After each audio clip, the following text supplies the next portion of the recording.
Love, mystery, adventure, romance is presented to you by this station at this time in the stories especially selected for our audience by Edwin Balmer, the distinguished editor of Redbook Magazine. When Editor Balmer selected this love story, You Have to Have Something, by Virginia Dale from the current Redbook, he told us that Virginia Dale for years was a dramatic critic, and she is most popular with people of the stage. She has been a friend and confidant both of the stars and the small-time hoofers, and no one had more opportunity to share the triumphs and tragedies of actors when off the stage. She splendidly portrays some of these in the story You Have to Have Something, which is about to be presented to you. Nervous feet.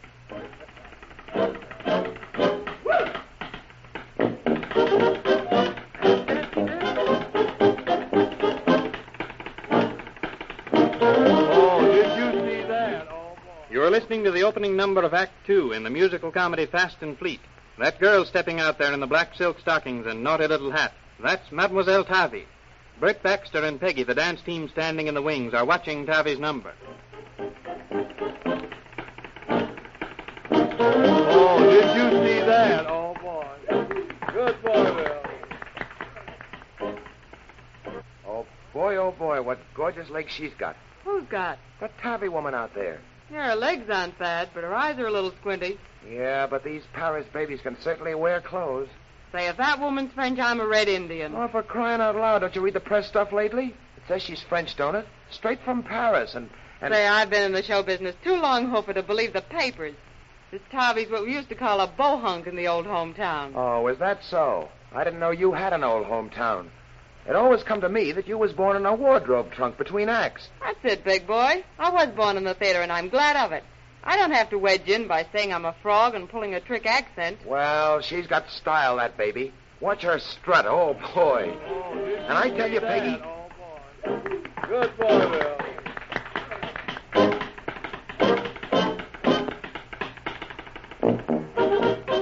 I tell you, just because this gal is French, you don't have to go... Oh, talking to yourself again, huh, Bert? That's the first symptoms of the dimming mind. Hey, what are you doing here peeking out of the wings? Where's Peggy? I don't know where she went. She was here a minute ago. We was catching this Tavi number. I turn around and Peggy's gone. You See? amaze me. Say, Bert, how long have you and Peggy teamed?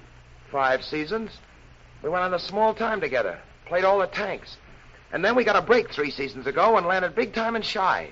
A fellow named Brown... Wait a minute, I wasn't getting your biography for variety. I was just interested in you and Peggy. She's a cute trick. Yeah, she's all right. Say, she's got everything. Not often a good dancer like her has comic sense along with it. Oh, she's a good trooper, but what of it? Not a thing, only, well, always seemed kind of funny you and Peg never got hitched. Oh, yeah? Well, spinach, will you? Hello. Oh, here comes. Here's Tabby. Hello, Bertie. How is my big boy? You like my dance yet? Oh, swell, Tabby. Listen to the customers. Oh, you should have heard them when I played in the Moulin Rouge. I go change now. So long, big boy. See you later. Sure. If you ain't doing anything after the show... I look for you, big boy. Oh, okay. I guess I better go to Peggy's dressing room and see if she's hooked up.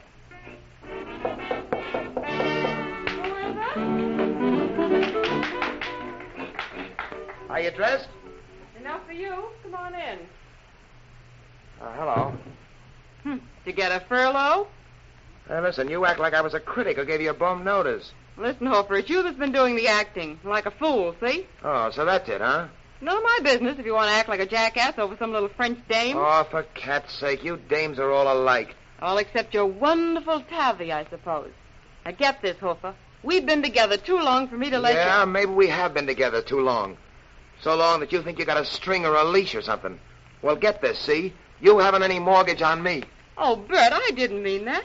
Why, after All right, everything come we've on. That's been... the finish of Al Ford's song. We got to go on in 2 minutes. See you in the wings. Come on, come on. Oh, Bert, please. Let's go.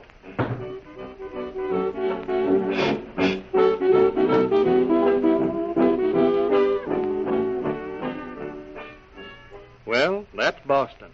The tryouts aren't packing them in exactly, and for Peggy, the show doesn't exist. Bert dances with her as if she were a sawdust dummy. Where does he go after each performance? Out with Tavi, of course.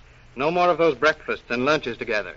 Peggy goes out to visit her cousin Ida in the suburbs, all by herself.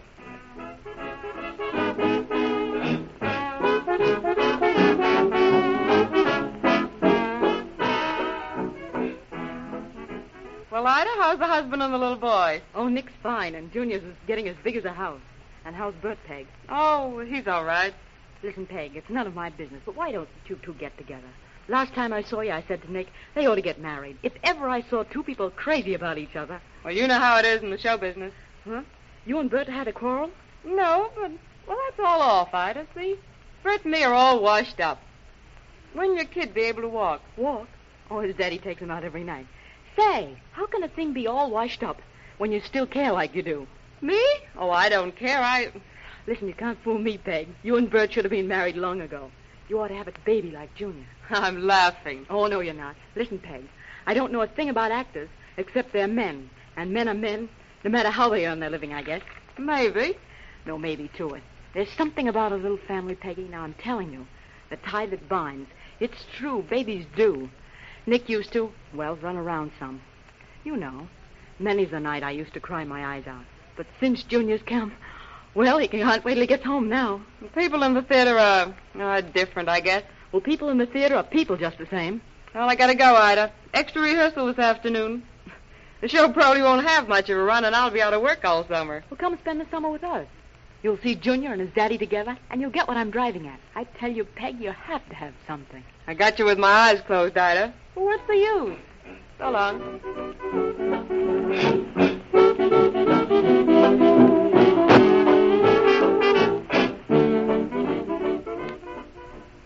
This show has got me so mixed I'd just as soon give my exit line when I come on. Looks like a bust, Peggy. It's flat, Al. So am I. Still worrying about Bert, huh? It's just that he doesn't dance with me like he used to. Oh, we get through the routine all right, only... I know, kid, I know. Stiff as tin, huh? We used to keep talking the act over it and get all pepped up. We built it together, Al. It's a swell turn, too. But I never see Bert anymore. He comes in just in time to go on with me, and he beats it right after that. Oh, there he comes with Tavi now. Hello. Hello. Hello, Al. Hello, Peg. Oh, hello. Hi, Al. Hello. Oh, hello, Peg. See you later.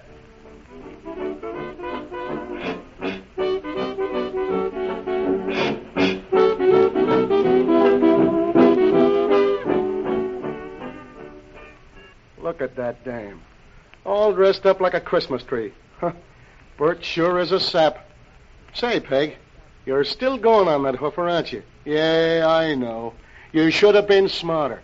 You know what you should have done? Whatever it was, it's too late now. It's funny, though. Funny to see it happen right before my eyes and not be able to do anything. I'm on to you, Peg. You could have Aunt Bert yourself, but you was too decent to do it. Well, I hear Bert's going to get together a new act with Tabby. You heard that? Yeah. Well, oh, it wouldn't surprise me. What you should have done, Peg, was to have married him and had a kid or something. You have to have something. That's the second time I've heard it, Al. My bad luck, old-timer, that no one ever tipped me off before. Well, if the show folds up, I don't know what I'll do this summer. You got any plans? I thought maybe Bert and I would have played vaudeville. Oh, you could have had yourself billed late of the Fast and Fleet Review. Boy, they love that out on the circuit. Now that Bert and Tavi are going to get an act. Yeah, and that's just what I come to talk to you about. Darn shame that your act's going to split. It was swell. He might have stuck for the sake of the act, at least. But listen, I got good news for you. Swartz is coming backstage to see you tonight. Swartz? The big guy? Yeah, Swartz and Landis. You got it. He's a friend of mine. He caught the show yesterday, and he liked your stuff. I saw him in the Friars Club, and he asked me who you was. Darn, if this isn't him now. Here he comes.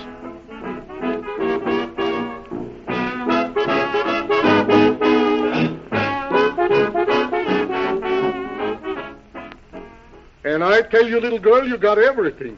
Landis was out front the other night, and he tipped me off. He's crazy about your stuff. He likes your hoofing, and he says you got the world's best comic sense. You gotta have a comic sense in the theater, Mr. Swartz. You are telling me. And you got it, baby. You got everything. Listen, I'm for you big. Did you sign a run-of-the-play contract with this opera? Yes, of course. Well, it's 20 to 1 that it'll close by next week. And next week we go into rehearsals of our new show, On Your Ear. Now listen, I want you in the show, and Landis won't hear of anybody else. He wants to talk to you. You mean me and my partner? Oh, no. Just you alone. Now listen. There'll be 2 spots for solo tripping, a song, and a lot of comedy. Drop into the office early tomorrow, say about 12, will you? Well, I... Contracts will be waiting for you to sign. Well, thanks a lot, Mr. Swartz. I'll be there. I'll see you then.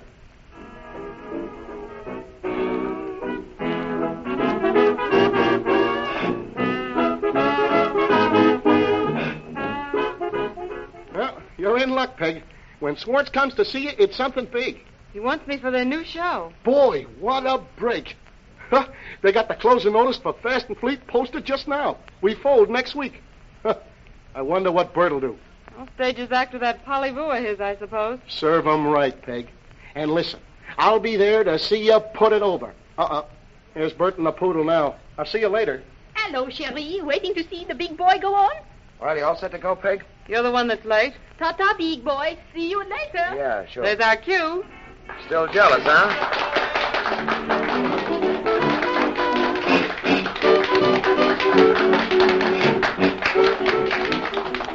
Well, you might be jealous. The whole show's jealous of her, even the stagehands. Oh, for cat's sake, give me your arm. Come on, let's go on, now.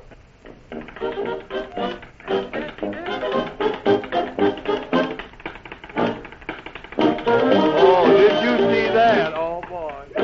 Good boy, Bill. Are you dressed? Why, I...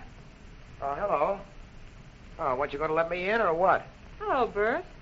Did Tavi give you a night off? Say, stop kidding, can't you? I don't feel much like fooling. Well, what's all this I hear about you signing with Swartz's show? Signing a single. I overheard Al Ford talking about it down at the restaurant. Ah, he's cuckoo, isn't he, Peg? Everyone says I'm in luck. Oh, but Peggy, a single without me? What's so cuckoo about that? Why not? But what'll become of our act? You got a smart nerve to ask me about that. I'd like to know why. After the way you've been carrying on with that French... Now, listen, what's that got to do with it? Well, no matter what I done, I heard you and that French dame were going to team. Oh, well, you didn't believe it, did you, Peg? How could you? Why shouldn't I believe it? Anyhow, after all that's happened these 6 weeks, I don't see how you figure I owe you anything. Now, listen, you don't have to tell me, but great Scott, Peg, you can't desert the act no matter what I done. Oh, can't I? No, you can't. You can't just let it die. Just let Bert and Peggy go fluey. Guess you didn't mind letting the Peggy half of it go fluey when it came to that Lady Frog of yours. Oh, but listen, the act, our act. You can get that French female to do it with you. Our act? The one we worked out together? Oh, why, Peg, that act belongs to us, just you and me. I thought you understood that. I thought that... And what about that French woman? You don't think you can play around with her and then come back and team with me, do you? Oh, but Peggy, that's got nothing to do with us, with our act. I mean, well, you know how a guy is. Wander from the home plate and all that, but I thought you felt the same way about things as I do. And just how do you feel about it? Well, to me, an act's sort of like a kid, Peggy. I mean, it belongs to the both of us, and we just can't desert it. Don't you see? I mean, all the time I've been sort of hoping that we might sometime get married and have a kid. And yeah, and then you'd be off joyriding with that French frog. Oh, no, I wouldn't, Peggy. Honest, I wouldn't. Listen, I won't see her anymore. That's straight. Oh, gee, I even went to see about a license on the way up here, hoping that you and me... Oh, Bert. Oh, then you do feel the way I do about it? Oh, gee, Peggy, this is great. And you'll marry me and we'll stick together? Yes, Bert, darling. Oh, say, and we'll have maybe even a couple of... Yes, dearest, yes. Oh, you're right, Bert, we will. You see, you have to have something.